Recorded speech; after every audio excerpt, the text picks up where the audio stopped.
Jenazah gadis cantik ini keluarkan bau super wangi. Begini kisah semasa hidupnya. Beberapa tanda seseorang mati dalam keadaan husnul khotimah, diantaranya meninggal bukan di tempat maksiat dan dengan tenang. Seperti kisah meninggalnya gadis bernama Mala. Terlahir di tengah keluarga kaya, ayahnya muslim, sedang sang ibu beragama Nasrani. Di tengah orang tua yang kaya, ternyata tidak semuanya bisa Mala dapatkan, termasuk kasih sayang dan pendidikan agama. Kehidupannya pun glamor dan boros. Mala terbiasa menyewa villa saat libur sekolah sejak SMA. Tak jarang, Mala bercampur dengan teman laki-lakinya, bahkan tidur dalam satu kamar bersama dengan yang lain. Meskipun begitu, Mala tidak pernah berbuat tidak senonoh dengan teman laki-lakinya. Suatu hari, ketika liburan, Mala mengunjungi rumah salah satu temannya. Saat Mala berbincang dengan teman-temannya, tiba-tiba seorang wanita mengajak teman lelakinya ke kamar.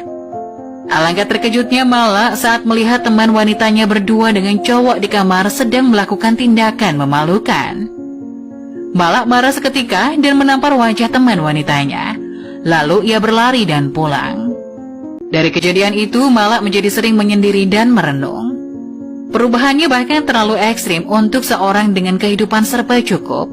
Ia tak lagi menyukai pakaian yang serba terbuka, bahkan rumah mewah tempat ia tinggal. Kumandang adzan yang tak pernah ia dengar, tiba-tiba hari-hari setelahnya, seolah suaranya mengusik jiwa. Sejak saat itu, ia memutuskan untuk sholat. Di rumah mewah itu, satu-satunya perlengkapan ibadah yang ada merupakan peninggalan neneknya.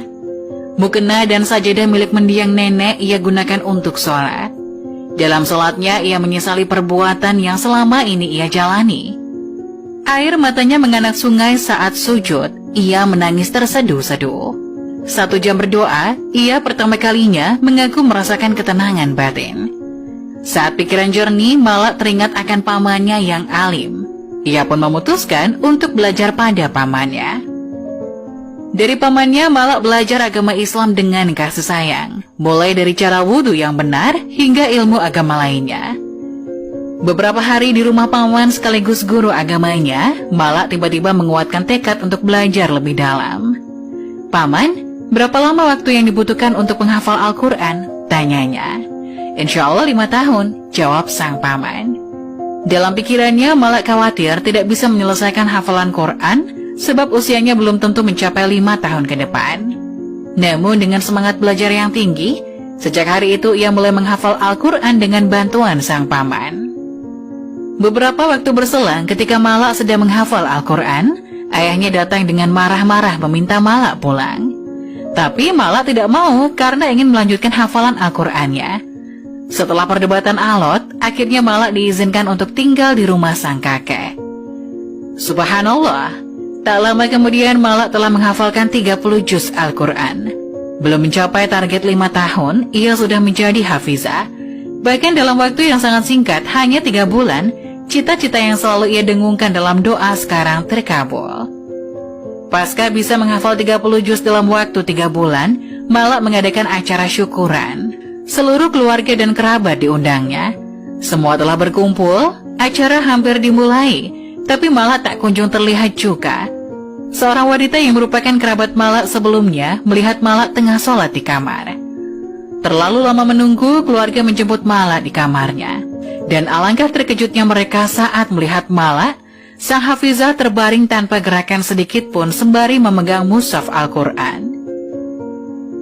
Setelah diperiksa, Mala sudah tidak bernyawa lagi. Innalillahi wa inna ilaihi raji'un. Semua orang syok, terutama sang ayah. Tapi itulah yang terjadi. Mala telah pergi selamanya, meninggalkan dunia dan gegap gempitannya. Acara syukuran menjadi tangisan dari para keluarga dan kerabat dekat. Mala meninggal dunia dalam keadaan baik.